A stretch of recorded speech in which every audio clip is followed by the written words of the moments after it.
On s'intéresse à présent au Libéria. La Chambre basse du Parlement a adopté la semaine dernière une motion en vue de créer un tribunal qui jugerait les crimes des guerres civiles, des guerres qui ont coûté la vie à près de 250 000 personnes entre 1989 et 2003.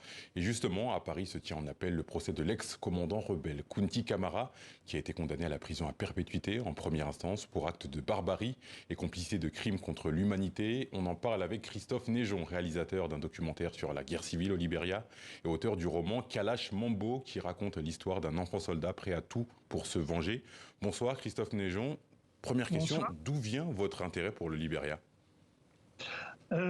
C'est l'intérêt pour les Libériens, c'est que c'est un pays assez extraordinaire qui a une histoire tout à fait particulière en Afrique. C'est un pays qui a été colonisé par des anciens esclaves noirs des États-Unis. Donc c'est un cas absolument unique. C'est la seule colonie américaine en Afrique et qui a eu une guerre tout à fait particulière, enfin, dans son atrocité et dans son déroulement. C'est un exemple absolument unique en Afrique. Et donc, moi, j'ai voulu, dès la première pause possible en 95, m'y rendre et essayer non pas de faire un documentaire sur la guerre elle-même, parce que c'était extrêmement difficile, mais de faire un film qui pouvait essayer de montrer les causes de cette guerre pas tout à fait particulière, comme je vous l'ai dit. Je le disais en introduction, un tribunal au Libéria pourrait bientôt juger les crimes de la guerre civile. Est-ce que vous pensez que c'est réalisable? Je pense que c'était éminemment souhaitable. Réalisable, c'est une autre chose, puisque certains, et notamment Prince Johnson, font valoir qu'ils ont été amnistiés et que c'était une condition du retour à la paix. Et qu'à partir du moment où il y a eu cette amnistie, il devient très difficile de rentrer dans un processus comme il y a eu au Rwanda ou en Afrique du Sud, où voilà, justice et réconciliation. Et certains, notamment Prince Johnson, font valoir la menace possible sinon d'un retour à la violence, en tout cas de troubles, si jamais cette amnistie était remise en cause. Je le disais, vous avez sorti un film documentaire pour tenter de comprendre notamment les causes de la première guerre civile du pays. Comment s'est fait votre travail d'investigation sur le terrain? Eh bien, il suffit de passer du temps, le plus de temps possible, et de s'imprégner, de s'intégrer dans la population, de rentrer dans la confiance des gens, de parler longuement avec eux, et aussi, bien sûr, de vérifier ce qu'ils disent, parce que c'était une grande période de mensonges et de faux semblants, notamment quand une caméra était là, chacun essayait de faire un peu son cinéma. Je vous propose de voir un extrait de votre documentaire avec un témoignage d'un certain colonel Aboubakar Camara, avec lui un enfant soldat.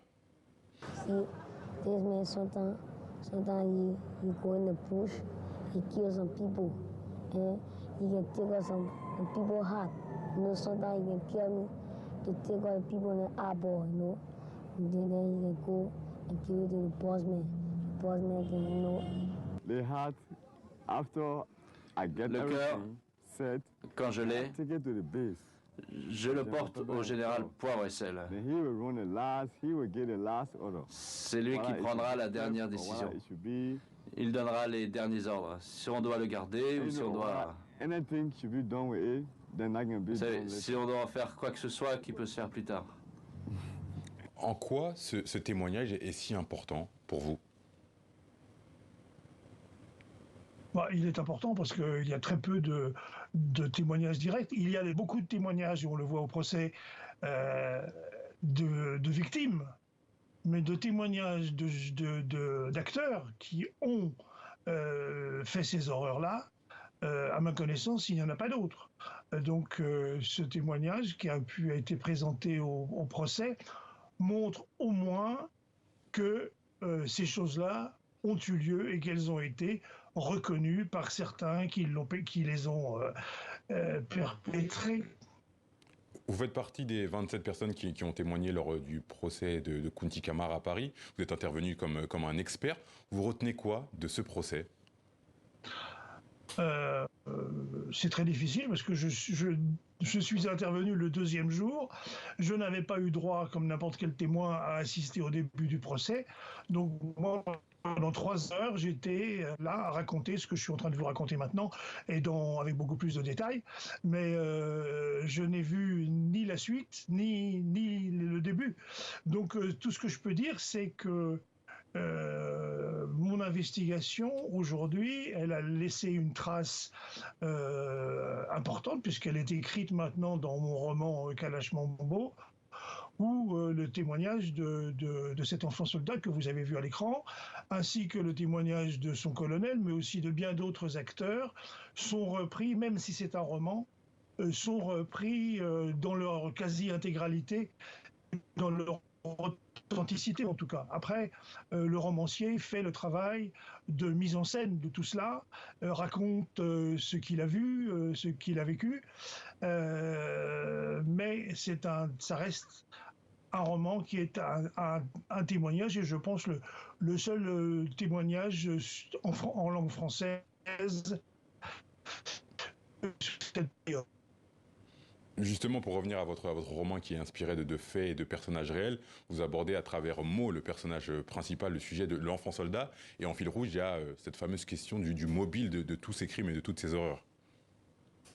Oui, donc un des personnages de ce roman était évidemment un journaliste qui essaie, comme je l'ai fait moi, de trouver le mobile de ces crimes. Hein. Et il va comprendre que ce n'est pas au Libéria qu'il pourra comprendre ce mobile, mais que c'est dans l'histoire du Libéria, qui commence aux États-Unis, qu'il va pouvoir trouver une des racines du mal. Et en fait, à la fin, on s'aperçoit que les mobiles sont très nombreux, mais ce qu'il faut, c'est que les Libériens puissent avoir le courage de faire face à leur propre histoire, Merci. qui n'est en fait allongée que sous forme de légende. Merci beaucoup. Merci Christophe Neigeon d'avoir répondu à nos questions. Vous êtes réalisateur et auteur du roman Kalash Mambo, disponible aux éditions Les Presses de la Cité. Merci beaucoup.